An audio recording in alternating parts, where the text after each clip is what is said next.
and we are joined by an incredible guest, a legend, the legendary caddie, Steve Williams.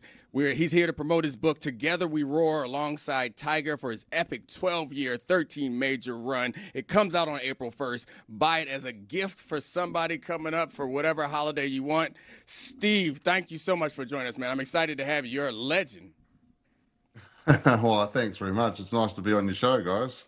All right, so I want to start with, we're going to get to all the great golf stories that I'm sure you're in your book. You're not going to give away all the best ones, so people have to buy it. But I had a random question as I was thinking. Normally, people who work in sports are great athletes themselves also. Did you grow up playing a sport other than golf? Yeah, I was a fanatical rugby player. I'm from New Zealand, and rugby's our national sport. Everyone, when they're a kid growing up here, wants to be an All Black, and I was no different to that. Yeah, me too. When I was growing up, all I wanted to be was black too, Stevie. So you are obviously phenomenally tough guy. Any injuries from your rugby career or gruesome hits? No. Not. I think I might have lost a couple of teeth before it was mandatory to wear a mouth guard, but no, nothing too serious. I played rugby through my early college days, and then obviously started caddying at a young age. But yeah, rugby's a big game here in New Zealand. I'm not sure if you know much about it, Oh, yeah, no, we're well aware of rugby being a popular game in New Zealand. We steal some of your rugby athletes occasionally to come play our American football on occasion, and I've played rugby with some friends. It's a very violent game, but it's also very fun, and it's pretty straightforward. Pure football. It is it's pure. Basically, it's like the pure version of American football is rugby. Agreed. So, all right, the book. What in the book? Why'd you look at me like that? You're talking. I gotta no, look at the because you said it's pure football. I was like, oh, Hawk about to go somewhere with this. Oh, okay. Then he just looked back at me. No. I'm just a big rugby fan. All right. Who in the tour right now could you beat? Don't get scared. I know you watch golf and you look up and you're like, hey, I can beat some of these dudes. Who? Name them. Name some names, Steve. No, how do you mean you can beat some of these dudes? Oh, I mean in golf, like it's somebody on the tour you could beat. Oh, look, I mean anybody that's good enough to get their PGA Tour card and play on any kind of professional circuit. For every player that's out there playing, trying to make a living at golf, there's hundreds of other players that don't make it. It's a very competitive game, and to be at an elite level in golf, it's I don't think the average person would realize how much a player puts in and how much time goes into making it on the tour. It's let me rephrase they're all. Let me rephrase it, because you're a very tough rugby man, and what you wanted me to ask is, who on the tour could you beat? You could beat one of them up. Right? Somebody name one of them that you want to square up with, and you could catch them, because you're tougher than a golfer, right? You're tougher than all the golfers. Oh, look, I guess me and Phil Mickelson could probably square off one day. I like that. That's a great answer. Yeah. I remember you called Phil a prick. You want to see him in the streets? We'd arrange this.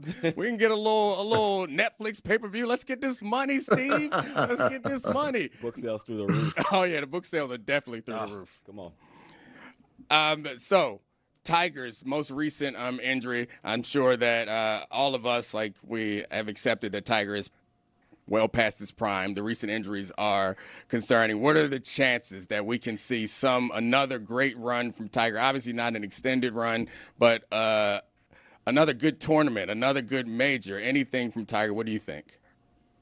Yeah, that's a great question. My personal belief is that he won't give up the dream of trying to win another major championship until the time comes when he knows it's not a possibility. So in order for him to play in a major championship and be competitive, he needs to have his body allow his body to be healed and to the point where he can practice, so that when he stands on the first tee of a major championship, he knows he's fully fit and he can play 72 holes without any ailment, and then he can compete. So Tiger's an incredible competitor, and I think he's proud of all the records he's got. I think one record he'd like to add to is winning a major championship at 50 years and older. Right. Phil Mickelson's proven that you can do that, and there's been another number of other players that have won majors late in their career. So, Tiger's, I don't think he's given up the dream of doing that. And, until such point where that dream's gone, where he believes he can't compete and win a major championship, I think he'll try and keep playing. So hopefully we haven't seen the last of Tiger. I mean, it would be a phenomenal story if he could come back and get himself ready where he could play in a major championship, not only play, but, give it a chance to win.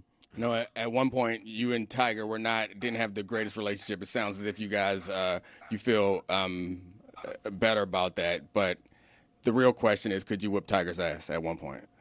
When I went to work with Tiger, I considered myself to be reasonably fit, and he gave me a whole different perspective of what being fit was. I got it. Yeah, you could.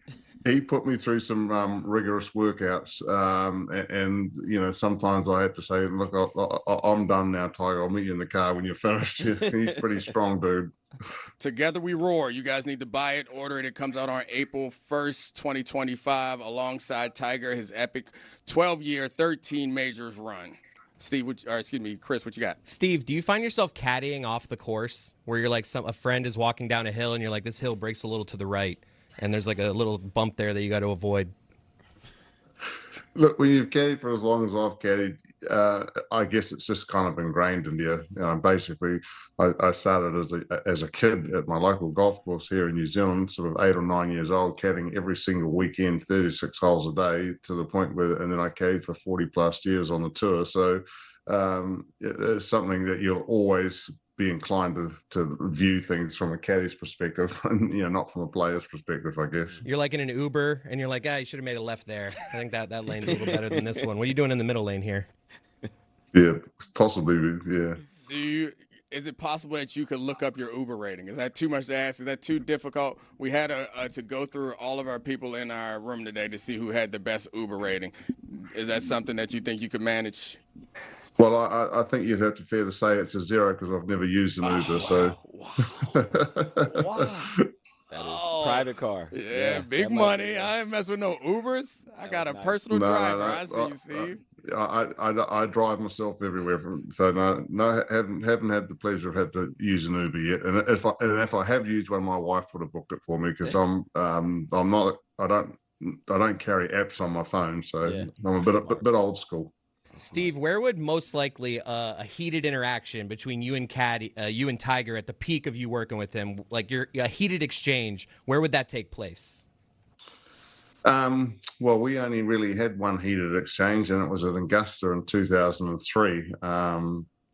Tiger got to the third hole at Augusta. The tee was positioned at the front of the tee, which made it possible where you could drive the green. And I'd been out on the course earlier that morning and told them on the practice fairway that they'd moved the tee up on the third hole. So sometimes the third hole is an iron off the tee to keep it short of the bunkers, and sometimes you hit a driver to get over the bunkers, depending on where the wind is and where the hole location is. But on this particular day, the tee was moved up, so the bunkers weren't in play.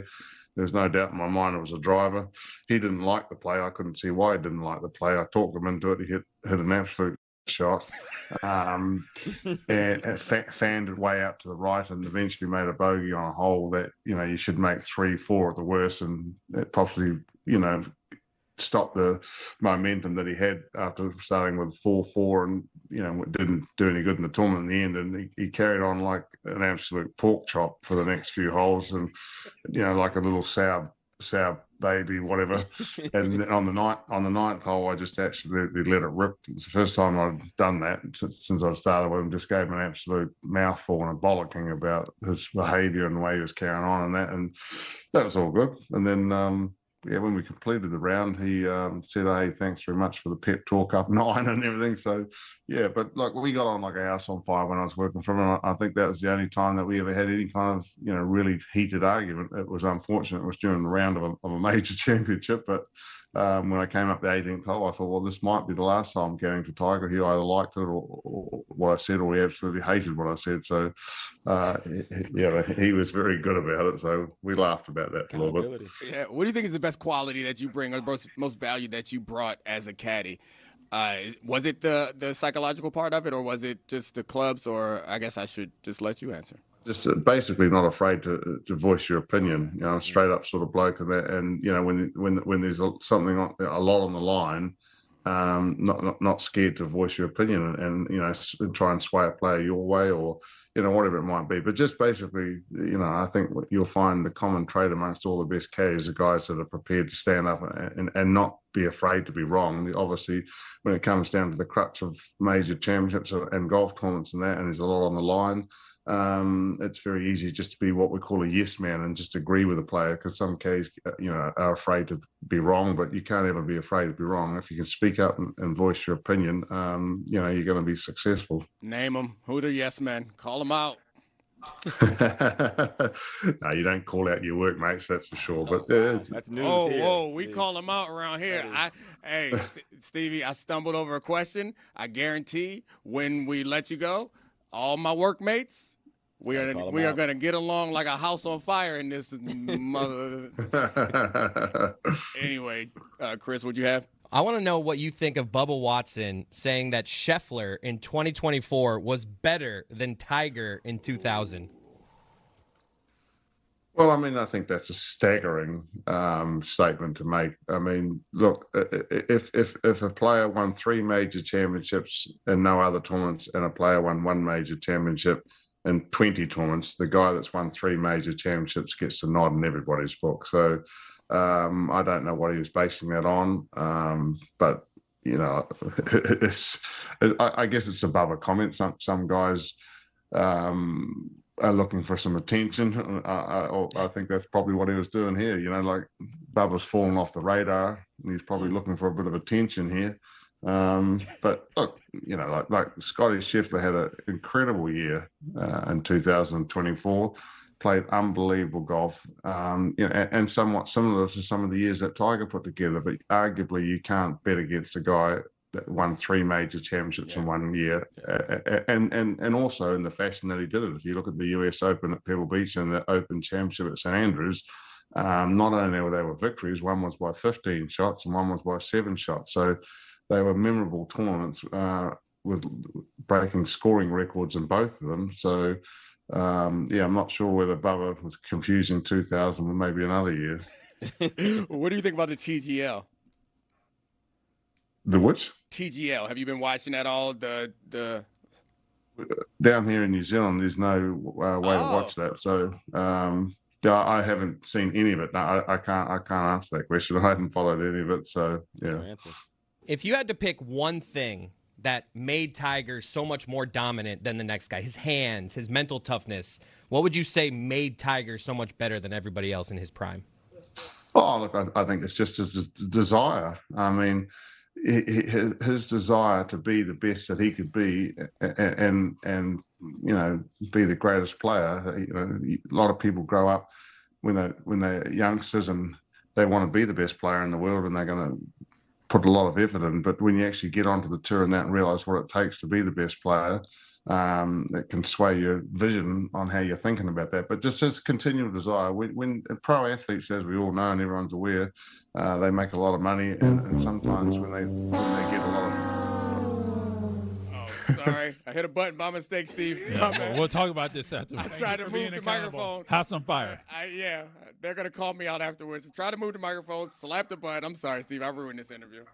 That was terrible. That was horrible. Steve, please continue. That was really bad, Steve. I'm sorry. You chunked it. This is why I think what happens in golf is that there's a lot of players that have a huge amount of talent, and when they get a huge amount of success, there's a lot of wealth comes around that, and when you get a lot of wealth, there becomes a lot of toys that come around, and whether it be a fishing boat, a private plane, fast cars, whatever it might be. And sometimes I think some of the guys that are capable of playing at the same level that Tiger did, they just take their foot off the gas a little bit, because the niceties that come with your success take away some of the opportunity to practice as hard, because you've got other things other toys to play with and so forth. But yeah, Tiger's just his desire and work ethic to continue to be the best player that he could be, and never had any distractions that took away from him trying to be.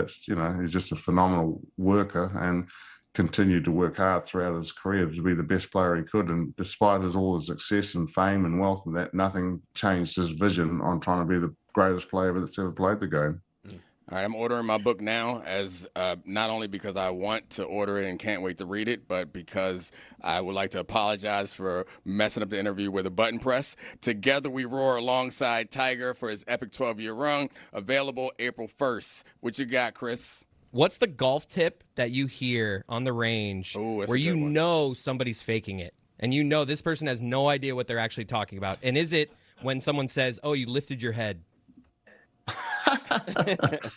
Yeah, well, I mean, if you're talking about going to the driving range with your mates and that, that is certainly a common thing to hear. Oh, you lifted your head, but oh, look, you know, there's so many moving parts to a golf swing and that, and there's so many. Everybody's different in that, and everybody swings the club differently, and there's so many. Everybody has all different faults in that, but you know, your common player that plays golf, your average player that plays golf and doesn't play very often, the biggest mistake they make is they aim to the right and they come over the ball, which means, you know, because they're aiming right and they're trying to hit it left of where they're aiming at, what they do, they come over it and they slice it. So, you know, you guys probably play golf and you understand what a slice is, and, you know, your common golfer that doesn't play a lot slices the ball, and yeah, that's probably the most common thing you see. Chris is just trying to get his golf game better. So anyway, thanks a lot, Steve. Make sure everyone orders the book coming out April 1st. Together We Roar. All right, man. Appreciate you. Yeah, good to be on your show, guys. Enjoy the rest of the day. Thank Thank you. you, Steve.